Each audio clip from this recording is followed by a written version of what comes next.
वरना जो भगवान से मांगा जाए मिलेगा जरूर। वो देने के लिए बैठा है, ऐसा समझ के अरे मांगो तो सही, तो संसार का दे रहा तुमको नहीं देगा क्या?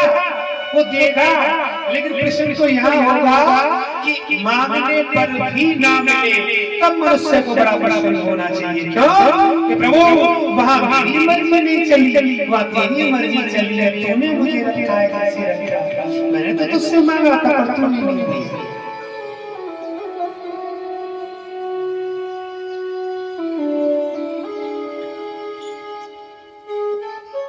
सुखदेव जी सामने पर बैठे बड़े भाव से परीक्षित को वर्णन कर रहे हैं। परीक्षित, ये मानव रूपी शरीर है, ये खिलौना है। 4 पहर है जीवन में और 4 ही बार मनुष्य डेवलपमेंट करता है, बदलता है। कभी छोटा प्यार आएगा उससे बढ़िया होगा, जवानी में और अद्भुत लगेगा, बुढ़ापे में आएगा और अद्भुत लगेगा। एक दिन शरीर ऐसा हो जाएगा कि सब प्रेम खत्म हो जाएगा, सब विश्वास भी खत्म हो जाएगा। बोली गोविंद भगवान की जय। राम जी का विवाह जानकी जी के साथ हुआ। देखना सुखदेव जी वर्णन करते हैं, परीक्षित बड़े प्रेम से विवाह को किया। मिथिलापुरी के हर व्यक्ति के चेहरे पर प्रसन्नता थी, बड़े खुश थे जनक। और जब विदाई का समय आया, जनक जी दूर खड़े होकर अकेली बेटी है, घर में विदा करना नहीं चाहते हैं। मन में भाव है कि तू भी मेरे घर से चली तो मेरा आंगन सुन्न हो जाए।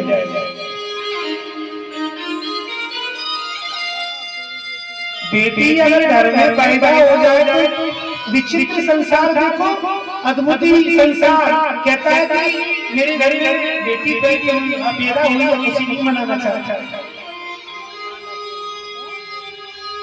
लेकिन बेटा भाग्य से मिलता है। किससे मिलता है? भाग्य से। और बेटी सौभाग्य से। इतना धन लेके आती है बेटियां कि माँ बाप महसूस नहीं कर सकते वो कितना छोड़ छोड़ के चली जाती है। अब कभी देखना भी चाहे कितने भी गरीब की बेटी क्यों ना हो, कितने भी धन की बेटी क्यों ना हो, जिस दिन उसका विवाह होगा ना, उस गरीब पिता की दोनों चीज धन से भरी होगी। 2-4 महीने पहले से वो पिता भाग दौड़ शुरू कर देगा, भैया मेरी बेटी का विवाह है, मेरी बेटी का विवाह है।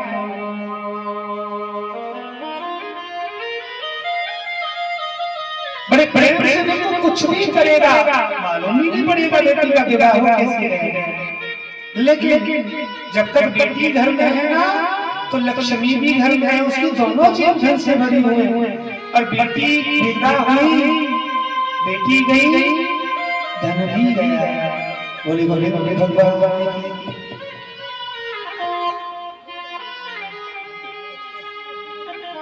संत कहते हैं कि बेटा तो शायद एक कुल को सवाल है,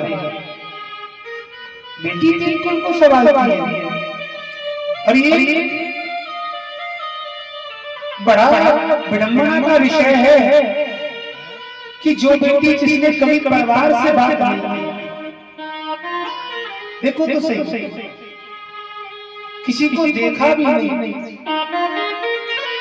माँ बाप ने जैसा वर छोड़ दिया बेटी के लिए, बेटी ने एक भी बार जिद नहीं की। अब जरा ये सोचिए, जो अपनी जिंदगी का फैसला अपनी मर्जी से नहीं ले सकता, तो वो कितनी बड़ी सामर्थ्य है। तभी माँ की ममता का वर्णन करते हैं।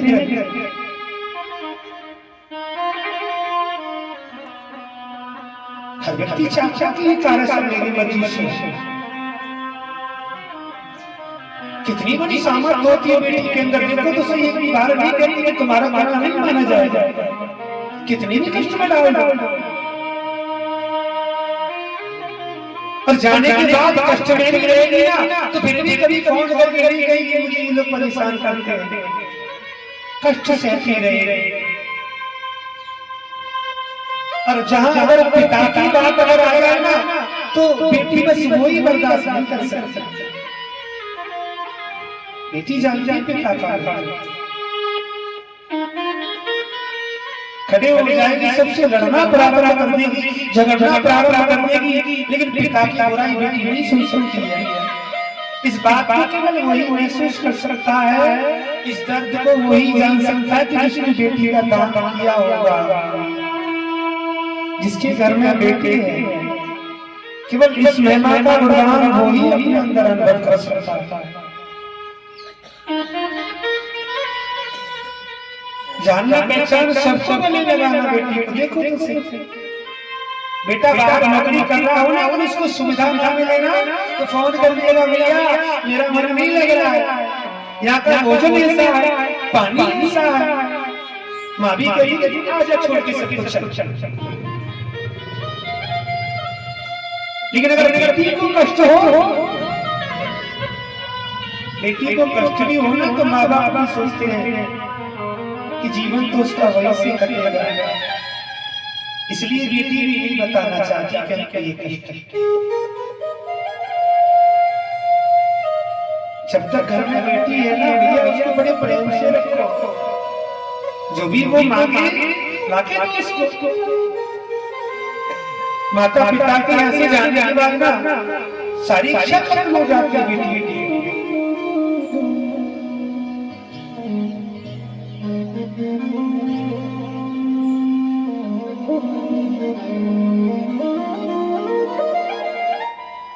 जनक जी खड़े खड़े दूर रो रहे हैं, लेकिन जानकी जी को विदा करने के लिए तैयार नहीं।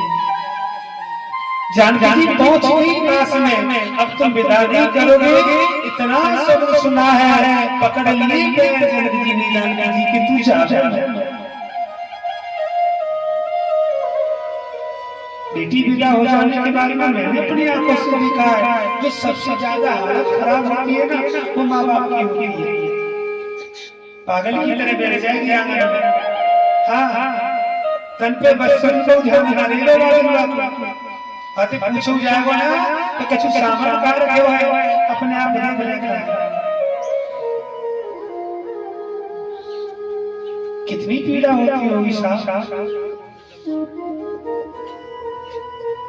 शब्दों से तो जीवन चलता है।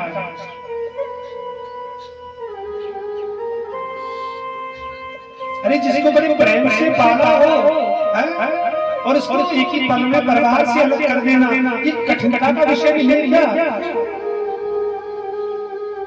और फिर उसको अलग हृदय से निकालने के, अरे तू तो पराई है, ऐसा शब्द मत बोला कर कि तू पराई है।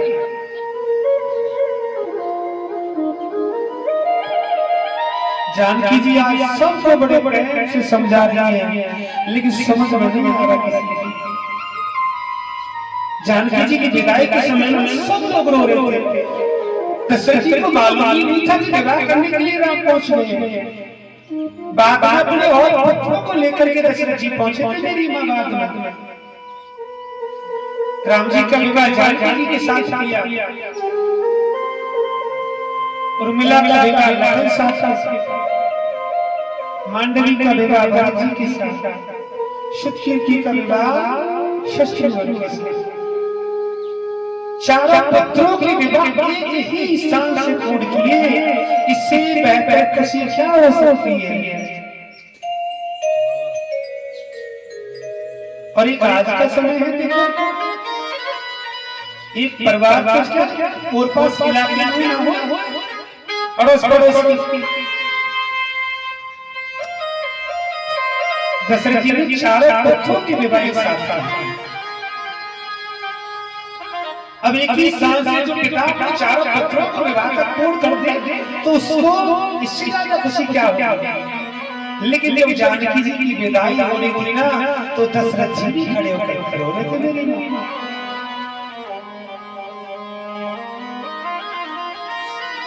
जानकी जी ने सुनैना को देखा, एक कोने में बैठ कर बड़े प्रेम से रो रही है।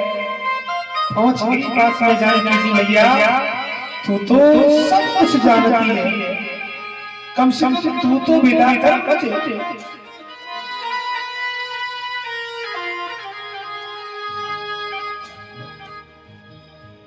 मैया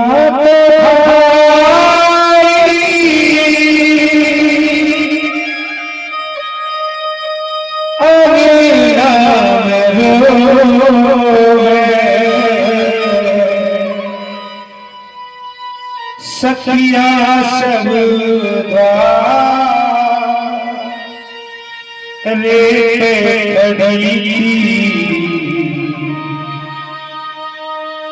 बाबुल के अंगना से बेटी चली थी, बाबुल के अंगना से बेटी चली थी। कोई गुनाह करने के लिए तैयार जानकारी सबको मनाती है, सबको बताती है भैया, लेकिन जो साथ की सही नहीं ना वो चली गई, तू मत जा, तू चली जाएगी तो हमारा मन से लगे।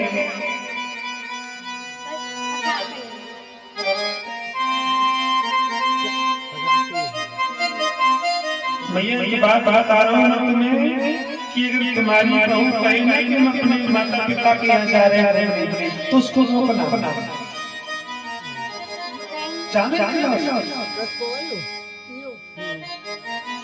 ऐसा पाप करना न कर। अरे जिसने जन्म दिया है उसको याद आती है, उसका मन करता है उनसे बात करने में। तो जब भी मन करेगा उनकी इच्छा हो तो प्रेम से उसको विदा करना, भाव से। माता पिता के यहाँ जाने से कभी मत रोकना। बोली बोली बोली भगवान की जय हो, जय जय श्री राधेशा। मेरा गाना गुलाब का फूल किशोरी की खुशबू, मेरा गाना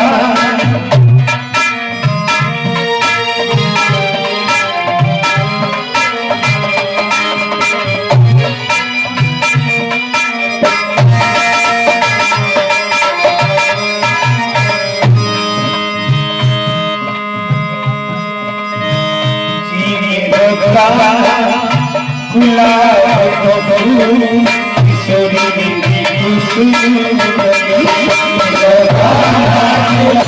फूल किशोरी की खुशबू,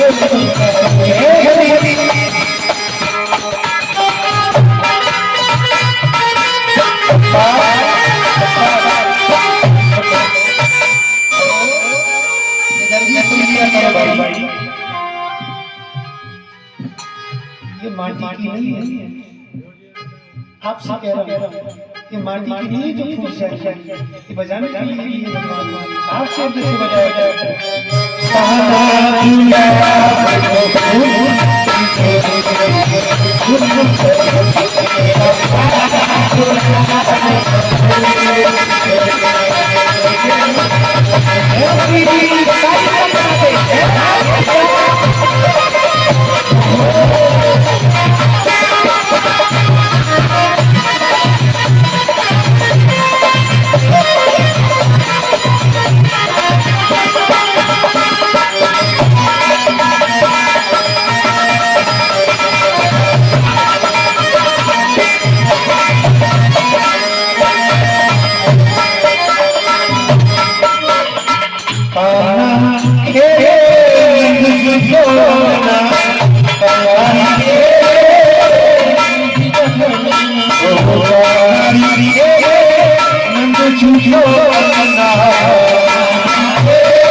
जानकी जी सबके सामने हाथ जोड़ रही है पर कोई विवाह करने को नहीं, इतना प्रेम करते थे और ये ममता है। अगर विवाह के बाद अगर वापस अपने मायके घूमने को आवेगी ना तो गांव में आकर के बड़ी आलोचना करेंगे, अरे इतना पेड़ वापस हम झूलेंगे कहाँ, इस सब उसकी यादें रह जाती हैं। वरना सब लोगों की बाणी तो यह है कि जिसने कन्या का दान किया कि समझ लो व्यर्थता का जीवन है, और जिसके घर में कन्या ने जन्म लिया फिर उसका दान किया वो है मनुष्य। बोले गोविंद भगवान सर्वप्रथम बताया अन्नदान, महादान, अन्नदान, उसके बाद कन्यादान। आप अभी अनुभव करना कि मैं रह रहा हूं, लेकिन अगर स्त्री और बेटी घर में नहीं है ना तो मैं नहीं सकता, शोभा नहीं हो सकती है घर में। और निर्धन की बिटिया का हो बच्चा 10-5 हो टूटी फूटी झोपड़ी में, लेकिन उसमें से महक ये निकलती है। बोली गोविंद भगवान की जय, जय जय श्री राधेश।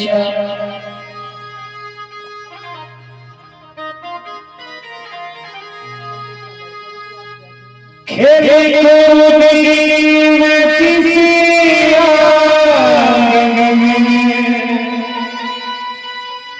वो भी अपना पराया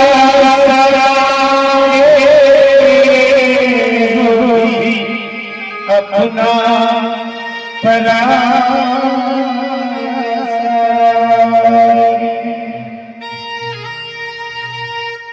कितने दुख की बात है, माँ ने जन्म दिया, पिता ने जन्म दिया, तो बेटी कैसे दीजिएगा। ऐसा क्यों है माँ जो किसका चला इसके आगे, जो किसका चला इसके आगे। तभी तो कहते जो बेटी पराया धन है, एक ही को घर दिया, एक ही को घर दिया। ये कैसी जुदाई है,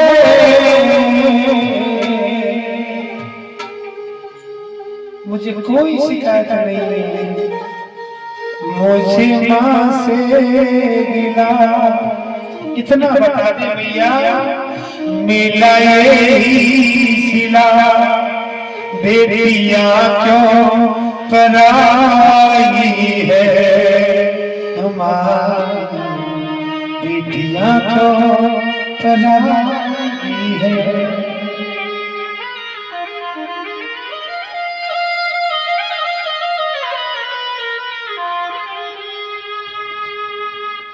मैं कहता हूं ना कि स्त्री से पुरुष प्राप्त है। पुरुष मेहनत कर सकता है, धन कमा सकता है, पुरुष किसी का भाग्य बदल नहीं सकता। अगर भाग्य बदलेगा तो स्त्री से बदलेगा या माँ से बदलेगा या फिर बेटी के रूप से बदलेगा। इधर पुरुष का कोई हक नहीं है भाग्य बदलने। पति पत्नी के जोड़े को बड़ा परिश्रम का 7 जन्मों तक का रिश्ता दिया, पति को परमेश्वर का रूप दिया। मान के तो देखो, कल को दोष देते हो, अरे ये आंख जो बाहर का दृश्य देखती है गंदा, ये अपने अंदर का भी तो देख लिया क्या कभी? मत देखो कोई गंदी चीज, मत समझा पसंद करो।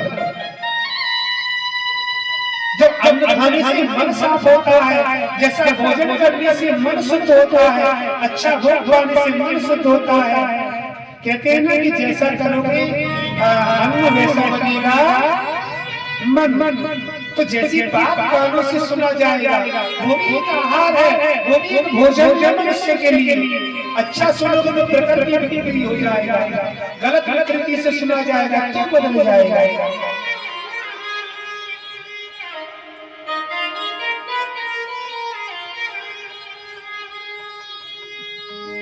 बड़े प्रेम से जानकी जी की विदाई।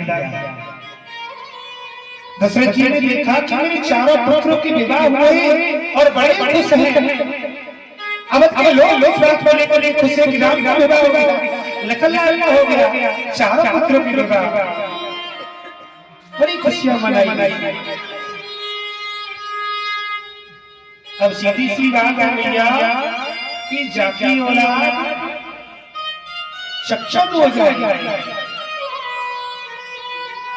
खुशी तो होगी, क्यों नहीं होगी?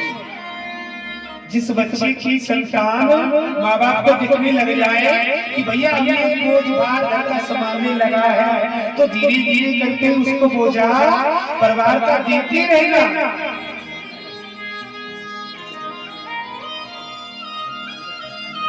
एक पिता का पुत्र के प्रति जो कर्म फर्ज है ना, वो केवल यही तक है, विवाह तक ही। उसके बाद उसका कर्म और उसका भाग्य स्त्री के हाथ में होता है, तो पिता के हाथ में नहीं होता। बोली गोली गोली भगवान की जय हो। गले मिल लो पहले, हालचाल पूछना। जय जय श्री राम। दशरथ जी ने देखा कि अवध के लोग इतना प्रसन्न हैं, इतना खुश हैं राम के विवाह को लेकर के। अगर मेरे राम को राजा बना लिया जाए तो ये कितना प्रसन्न होंगे। प्रभु जी इतना शब्द मन में विचार आया और ये घोषणा कर दी अगले दिन कि राम राजा बनेगा। बोली गोभी गोभी भगवान की जय। जय जय श्री राम।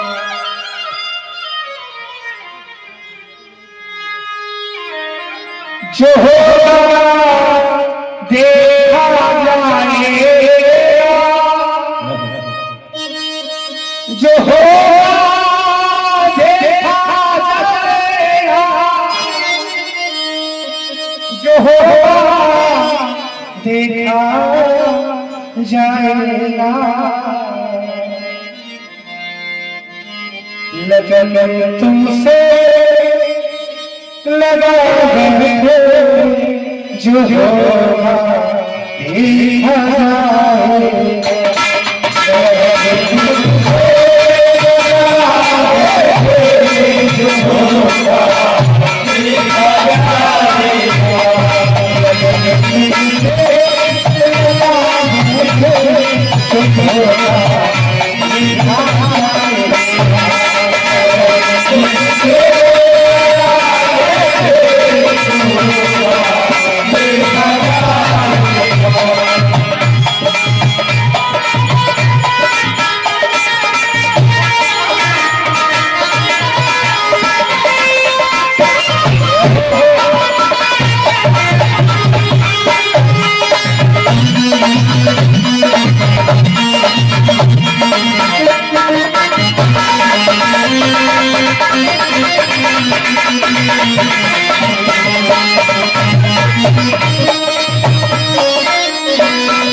तुम्हें अपना बना